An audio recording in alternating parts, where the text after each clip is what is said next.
Ekosistem ini tidak terbentuk secara alami, tetapi dibuat untuk tujuan tertentu seperti produksi pangan, keindahan, atau penelitian. Komponen A, biotik. Komponen abiotik dalam ekosistem buatan adalah unsur benda mati yang diatur atau dimanipulasi manusia untuk mendukung kehidupan organisme di dalamnya. Seperti salah satu contohnya perubahan tanah menjadi jalan paving block di area Erpetra, membuat lingkungan menjadi lebih bersih, indah, dan mudah dirawat. Cahaya dalam ekosistem buatan di Erpetra berperan sebagai sumber energi utama agar kehidupan di dalamnya tetap berjalan.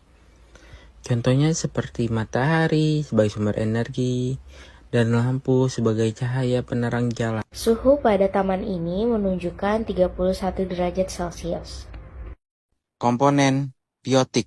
Komponen biotik dalam ekosistem buatan adalah seluruh makhluk hidup yang sengaja dimasukkan atau hidup di lingkungan yang dibuat manusia seperti sawah, kolam, atau taman. Taman ini saya menemukan beberapa binatang, yaitu salah satunya laba-laba yang ada di pohon ini. Selanjutnya, komponen biotik dari ekosistem darat buatan yaitu ikan nila merah.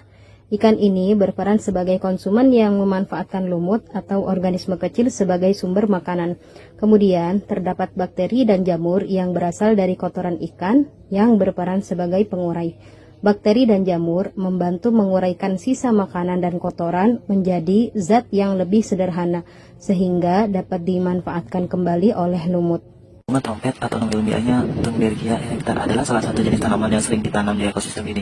Dinamakan demikian karena bentuk bunganya mirip dengan alat musik trompet. Peran dan fungsinya yang pertama sebagai unsur penghias karena memiliki bunga berwarna ungu, biru atau putih yang indah, membuat lingkungan menjadi lebih asri dan menarik. Yang kedua, sumber makanan. Bunga ini menghasilkan nektar yang menjadi sumber makan bagi serangga seperti kupu-kupu dan lebah. Yang ketiga, tempat hidup. Ranting dan daunnya menjadi tempat berteduh dan bersarang bagi serangga kecil. Lalu yang keempat, menjaga keseimbangan. Turut menjaga kesuburan tanah karena daun yang gugur akan membusuk dan berubah menjadi pupuk alami. Yang terakhir, menyerap polusi. Daunnya mampu menyerap zat-zat kotor di udara sehingga udara menjadi lebih sehat. Lalu tempat hidupnya yaitu di tempat yang terkena sinar matahari yang cukup. Lalu bunga ini mudah dirawat dan tahan terhadap kekeringan, lalu berkembang biak melalui biji atau batang yang ditanam kembali. Lalu ada lalat termasuk kelompok serangga. Lalu hidup di tempat yang ada sisa makanan, sampah atau tanaman, berkembang biak dengan sangat cepat. Peran lalat sebagai berikut, yaitu sebagai pengurai sumber makanan dan membantu penyerbukan. Dampak kurang baiknya jika jumlahnya terlalu banyak, yaitu bisa melakukan penyebab penyakit. Lalu cara mengaturnya, bersihkan lingkungan dari sampah dan sisa tanaman, buang sampah pada tempatnya, biarkan hewan pemangkinya hidup di sekitar lingkungan.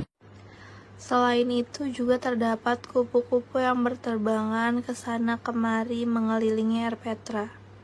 Selanjutnya, tanaman bunga kertas.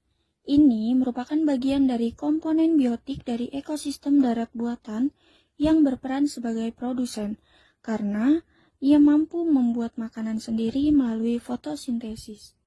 Selanjutnya, semut. Semut merupakan komponen biotik yang berperan sebagai konsumen dalam ekosistem darat buatan, karena semut mampu memperoleh energi dengan memakan serangga kecil, nektar, atau cairan manis dari kutu daun. Selanjutnya adalah pohon mangga. Dalam ekosistem buatan berperan sebagai produsen utama, penyedia oksigen, peneduh, dan habitat.